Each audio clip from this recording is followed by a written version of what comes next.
साल 99 में the blue लगन मूवी तो छोटे बच्चों की कहानी है जो कि एक आइलैंड पे फंस जाते हैं। जब वह बड़े होते हैं तो उनमें इमोशनली फिजिकल चेंजेस आते हैं जिसकी वजह से वो एक दूसरे के प्यार में पड़ जाते हैं। फिल्म की शुरुआत में हमें एक फैमिली दिखाई जाती है जो कि यूरोप की यात्रा पर जारी होती है, जिसमें 9 साल के रिचर्ड और 7 साल की एमिली और ये दोनों कज़न हैं। साथ में रिचर्ड के पापा भी है और एक बुढ़ा जो कि शिप पर खाना बनाता है। शिप पर और भी लोग थे।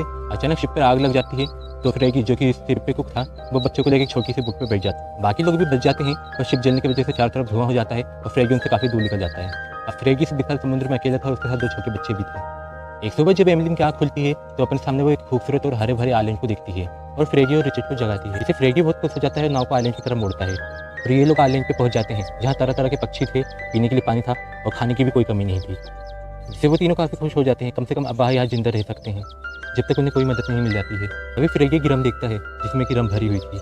रिचर्ड को एक खोपड़ी मिलती है, इसका मतलब यहाँ पे पहले भी कोई आया हुआ था। जिसे फ्रेगी को कुछ ठीक नहीं लगता और वो बच्चों को लेकर यहाँ से भाग जाता है और बच्चों को वो लाल बेरी खाने से भी मना कर देता है क्योंकि वह जहरीली थी। उसे खाने से इंसान हमेशा के लिए सो जाता है, यानी कि मर जाता है। फ्रेगी रिचर्ड को घर बनाना, मछली पकड़ना और ऐसी कई चीज़ें सिखाता है। एक दिन जब बच्चे सो रहे होते हैं तो फ्रेगी रम पीता है, तभी उसे कुछ आवाज़ें सुनाई देती है क्योंकि आइलैंड की दूसरी साइड से आ रही थी। तब फ्रेगी उस जगह देखने जाता है तो फ्रेगी को एक पत्थर पर खून और मांस का टुकड़ा दिखाई देता है, जिसे देख के वह वहाँ से तुरंत भाग जाता है। बच्चों को वहाँ न जाने की चेतावनी देता है। आइलैंड पे ऐसा कुछ था जिसे फ्रेगी कर रहा था। एक दिन फ्रेगी बच्चों के साथ डांस कर रहा होता है और नशे में होने की वजह से वो वहीं सो जाता है। फिर बच्चे भी सोने चले जाते हैं, लेकिन फ्रेगी जब रात में जागता है तब वह रम का ड्रम लेकर पास वाले आइलैंड पर चला जाता है। सुबह रिचर्ड और एमिली उठते हैं तो वह फ्रेगी को ढूंढने लगते हैं और वो नाव लेकर उसके पास जाते हैं जहाँ वह देखते हैं कि फ्रेगी मर चुका है, जिससे बच्चे काफ़ी डर जाते हैं और वो फ्रेगी को छोड़ के वहाँ से चले जाते हैं। अब फ्रेगी के जाने के बाद से वो बच्चे काफ़ी अकेले हो गए थे। एमिली उससे कहती कि उसे इस आइलैंड पर डर लग रहा है तो वह नाव लेकर एक पास वाले आइलैंड पर चले जाते हैं जहाँ वो फ्रेगी की सिखाई हुई बातों को फॉलो करते हैं। वह अपने लिए घर बनाते हैं तो वैसे ही अपना वक्त बिताने लगते हैं। देखते देखते कई साल हो जाते हैं। बच्चे बड़े हो गए थे, उन्होंने यहाँ रहना सीख लिया था और वो खुश भी थे क्योंकि वह बड़े हो गए थे तो वह एक दूसरे की तरफ अट्रैक्ट होने लगते हैं। अपनी बॉडी पे आए फिजिकल चेंजेस की वजह से वो जाने अनजाने एक दूसरे को नोटिस करने लगे थे, लेकिन उन्हें ये फीलिंग समझ ही नहीं आती थी और ना कोई था जो उन्हें इन फीलिंग के बारे में बताए। उनके लिए ये एहसास बिल्कुल एकदम नया था।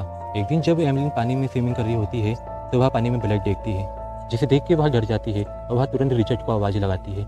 बाद में वो देखती है कि ब्लड उसकी ही बॉडी से आ रहा था। दरअसल ये उसका पहला पीरियड था।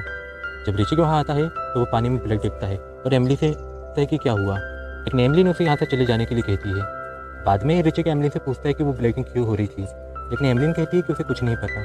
रिचर्ड को लगता है कि एमिली को कोई चोट लगी होगी और वो उसकी चोट देखना चाहता था, लेकिन एमिली उसे मना कर देती है, जिससे रिचर्ड गुस्सा होकर वहाँ से चला जाता है। रिचर्ड उससे कहता है कि अब तुम मुझसे बातें छुपाने लगी हो। जैसे जैसे वक्त बीतता है ये दोनों एक दूसरे की तरफ और अट्रैक्ट होने लगते हैं। एमिली रिचर्ड की बॉडी को देखती रहती थी और रिचर्ड भी एमिली को देखा करता था। दिन एमिली को कहीं से ड्रम बजने की आवाज़ आती है तो वहाँ जाके देखती है और रिचर्ड मछली पकड़ रहा था। जब वहाँ जाके देखती है तो उसे पता लगता है ये आवाज़ दूसरे आइलैंड से आ रही थी, जिसे वो छोड़ के यहाँ आ गए थे। एमिली और आगे जाती है जहाँ से एक मूर्ति नजर आती है, जहाँ से खून दिखाई देता है। देख के एमिली वहाँ से डर के मारे भाग जाती है और रिचर्ड को जाके सारी बातें बताती है। रिचर्ड उसे डांटता है क्योंकि वो बचपन से एक रूल फॉलो कर रहे थे कि वो आइलैंड की उस तरफ नहीं जाएंगे और एमिली ने वो रूल तोड़ा था। एक रात जब एमिली सो रही होती है तो उसे एक सपना आता है जिसमें वह देखती है कि रिचर्ड डूब रहा है और उसकी मौत हो गई है। यह देख के वह नींद से एकदम जाग जाती है और वह बहुत डर जाती है और रिचर्ड के गले लग जाती है। वो उसे कहती है कि मुझसे प्रॉमिस करो तो मुझे छोड़ के कहीं नहीं जाओगे। तो रिचर्ड कहता है कि मैं प्रॉमिस करता हूँ। उसके बाद एमिली रिचर्ड को किस करती है, लेकिन रिचर्ड यहाँ अपनी फीलिंग पे कंट्रोल नहीं कर पाता और रिचर्ड के ऊपर चढ़ जाता है, जिससे एमिली वहाँ से गुस्सा होकर चली जाती है। अब रात हो गई थी और एमिली सो रही थी। फिर रिचर्ड उसके पास आता है और उसे टच करने लगता है, लेकिन तभी एमिली जाग जाती है और उसे डांट कर वहाँ से भगा देती है। रिचर्ड उसकी तरफ अट्रैक्ट हो रहा था, लेकिन एमिली ने उसकी फीलिंग नहीं समझ रही थी। एक दिन जब एमिली सो रही होती है तो रिचर्ड वहाँ से जाने लगता है। एमिली ने उससे पूछती कि तुम कहाँ जा रहे हो, लेकिन रिचर्ड उससे बात नहीं करता। एमिली ने उसे मनाने के लिए उसके पीछे जाती है, जहाँ वह देखती है कि रिचर्ड कुछ कर रहा है और वो क्या कर रहा है यह एमिली को समझ ही नहीं आता। एमिली ने उसे आवाज़ लगाती है। ये सुन के रिचर्ड और भी गुस्सा हो जाता है। रिचर्ड एक शिप को देखता है और तुरंत घर की तरफ भागता है क्योंकि वहाँ उन्होंने सिग्नल देने के लिए लकड़ियाँ इकट्ठा कर रखी थी, जिसे जला के वो सिग्नल दे सकते थे। उस शिप को एमिली ने भी देख ली थी, लेकिन वो लकड़ियाँ नहीं जलाती। रिचर्ड उससे पूछता है कि तुमने लकड़ियाँ क्यों नहीं जलाई, तो एमिली ने उसे कुछ ठीक तरह से जवाब नहीं देती। दरअसल एमिली को ये जगह बहुत अच्छी लगती थी और वो यहाँ से जाना नहीं चाहती थी, पर रिचर्ड अब यहाँ बिल्कुल भी नहीं रहना चाहता था। इतने साल बाद एक शिप दिखाई दी और एमिली ने उसे भी जाने दिया। रिचर्ड एक डोंगी बनाता है और कुछ खाने पीने का सामान लेकर खुद अकेला निकल जाता है। बीच से थोड़ी दूर जाते ही उसकी डोंगी टूट जाती है और वो वापस वही आ जाता है, जहाँ एमलिन उसका काफ़ी मजाक उड़ाती है। एमलिन उससे कहती कि मुझे पता है उस दिन तुम क्या कर रहे थे।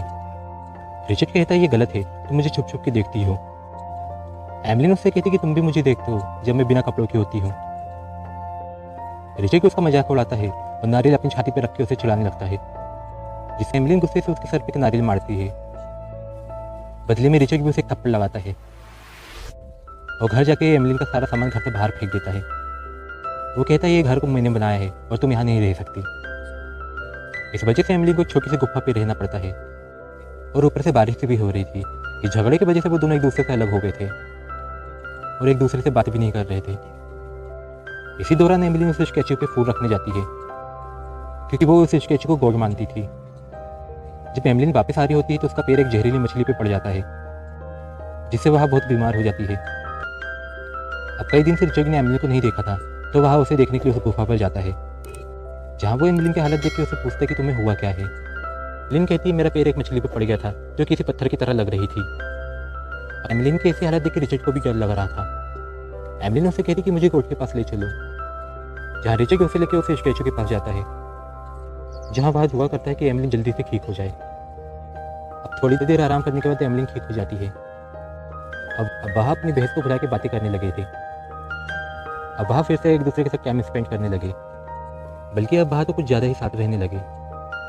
एक दिन वह दोनों साथ मिलकर फ्रूट खा रहे थे, तब वह बातों ही बातों में क्लोज आ जाते हैं और एक दूसरे को किस करते हैं। उसके बाद ये दोनों इंटीमेट भी होते हैं। उन्होंने पहली बार इस फीलिंग को समझा था और उसे महसूस किया था। अब वो दोनों काफ़ी खुश थे और दिन में कई बार रोमांस करते थे और ऐसे ही कई दिन बीत जाते हैं। एक दिन रिचर्ड देखता है कि एमलिन की तबीयत कुछ ठीक नहीं है और अब एमलिन भी रिचर्ड को टाइम नहीं दे पा रही थी। रिचर्ड उससे कहता है कि अब तुम मुझे प्यार नहीं करती, क्या मैं तुम्हें अब अच्छा नहीं लगता। एमलिन कहती है ऐसी कोई बात नहीं है, मैं बीमार हूँ और मेरे पेट में कुछ है।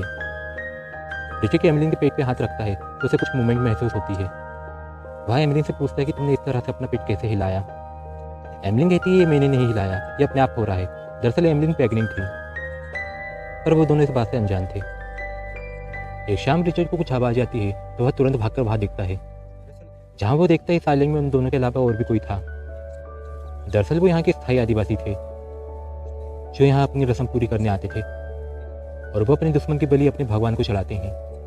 ये देख के रिचर्ड वहाँ से तुरंत डर के मारे भाग जाता है। जब वह वापस आ रहा था तो उसे एमलिन की चीखें सुनाई देती है। दरअसल एमलिन एक पेड़ के नीचे बैठ के अपने बच्चे को जन्म दे रही थी।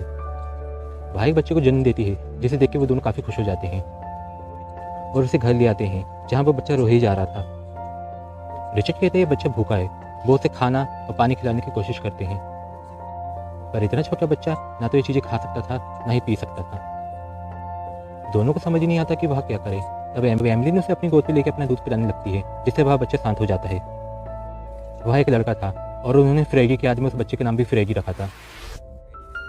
एक दिन रिचर्ड की नाव लेकर उस पुराने आइलैंड पे जाता है जहाँ फ्रेगी का कंकाल पड़ा था। वो कंकाल को देख के फ्रेगी की बनावट को समझता है। दोनों के बीच आए उस नए मेहमान की वजह से वो दोनों काफ़ी खुश थे। वो हमेशा उसे प्यार किया करते थे। ऐसे ही कुछ महीने बीत जाते हैं और वह बच्चा बड़ा हो जाता है। एक दिन वो तीनों जब बीच पे खेल रहे होते हैं तो रिचर्ड के पापा वहाँ पहुँचते हैं। वो रिचर्ड को देख लेते हैं और उन्हें लगता है ये यहाँ के स्थायी आदिवासी हैं, तो वो वहाँ से चले जाते हैं। लिन ने भी उस बोट को देख लिया था और अब वो दोनों यहाँ से नहीं जाना चाहते थे और वो दोनों यहाँ पे बहुत खुश थे। एक दिन वो दोनों उस आइलैंड पे पहुँचते हैं जहाँ वो फ्रेगी के साथ पहली बार आए थे। वहाँ वो पुरानी चीज़ों को देख के अपने बीते हुए कल को याद करते हैं।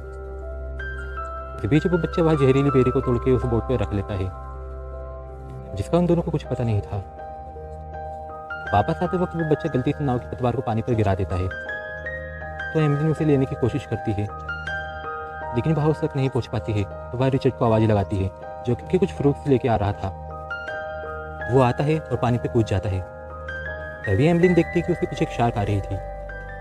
उसे बचाने के चक्कर में एमलिन दूसरी पतवार भी शार्क को फेंक के मारती है, जिसे वह रिचर्ड को तो बचा लेती है, लेकिन बिना पतवार के उनकी वो तैर के आइलैंड से काफ़ी दूर जा रही थी। देखते ही देखते वो समंदर में बहुत अंदर चले जाते हैं। उनके पास तो ना खाना था और ना ही पानी। वो दोनों तो भूख प्यास बर्दाश्त कर सकते थे, पर उनके साथ एक छोटा बच्चा था, तो उन्हें उसी की फिक्र हो रही थी।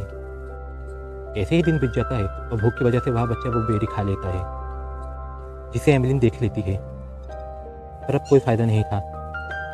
तब ऋषिक वह बेरी उठाता है और आधी एमिलिन को देता है और आधी खुद रखता है।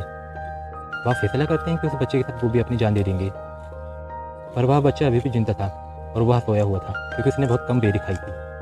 और ये लोग बेरी खा लेते हैं और सो जाते हैं। तब रिचर्ड के फादर को उनकी नाव दिखती है और वो तुरंत उस नाव के पास पहुंचते हैं, जहाँ एक आदमी उन्हें बताता है कि वह जिंदा है, बस सोए हुए हैं। और यहाँ ये मूवी एंड हो जाती है। अगर आपको ये वीडियो अच्छी लगी हो तो वीडियो को लाइक करें, चैनल को सब्सक्राइब करें। मैं मिलता हूँ आपसे अगली वीडियो में किसी नई मूवी के एक्सप्लेन के साथ। तब तक के लिए जय हिंद।